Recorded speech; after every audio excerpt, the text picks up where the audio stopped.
taong nga naaday ni sila nanay katong uban pa nga tiguang.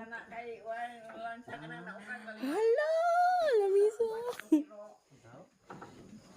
Hi guys. Injo na rin tututo. Dumog panglaw lagi. Oo, panglaw na. Nga. Nga na manghangyo man si mama nga. Basta hindi ugma. Hangyo si mama nga. Adto gyud ako sa kumapariti kay paila-ila ko kay apo kong pidoy.